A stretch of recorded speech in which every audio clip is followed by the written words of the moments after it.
We were celebrating 23 years of marriage with our family at a fancy restaurant. The table was filled with laughter, clinking glasses, and the warm glow of candlelight. Our children had planned the evening as a surprise, and I remember feeling proud that after all these years, we had made it this far. At least, that's what I thought. As the waiter refilled our glasses, my wife stood up with her champagne in hand. She smiled sweetly at everyone, her voice clear and steady. "To 23 years," she said. "But tonight, I have something to admit." The table fell silent, everyone waiting for her words. I expected a touching memory, maybe an emotional thank you. But what came out of her mouth made my blood run cold. "I've been seeing someone else," she said casually, "and I can't keep it hidden anymore." Gasps erupted around the table. My daughter dropped a fork, my son's jaw clenched, and I sat frozen, staring at the woman I had shared my life with. She didn't even look ashamed. Instead, she almost looked proud. "Are you serious right now?" my son demanded, his voice sharp with anger. She just shrugged, sipping her drink like she hadn't just blown up our family dinner.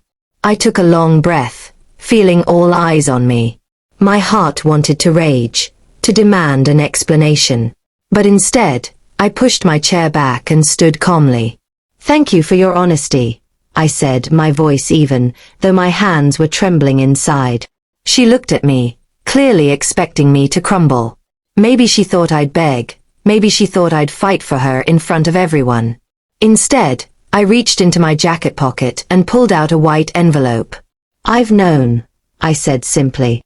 I placed the envelope on the table in front of her. "These are the divorce papers. All that's left is your signature." Her face drained of color. The confidence vanished from her expression, replaced with panic.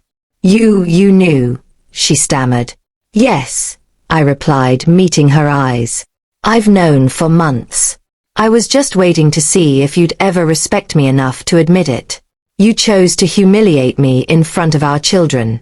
That tells me everything." The silence at the table was deafening. My daughter's eyes filled with tears, my son glared at his mother, and she sat there, unable to speak.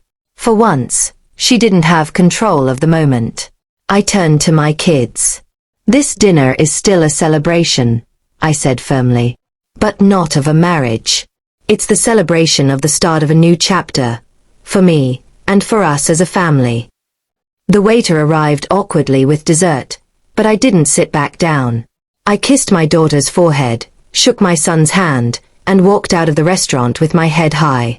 Behind me, I heard my wife break down in sobs. But I didn't look back. Her tears weren't for me. They were for the empire of lies she had built and watched crumble in one night. And so, our 23rd anniversary didn't mark another year together. It marked the day I finally let go of someone who had betrayed me, and the night my silence became the loudest reply of all.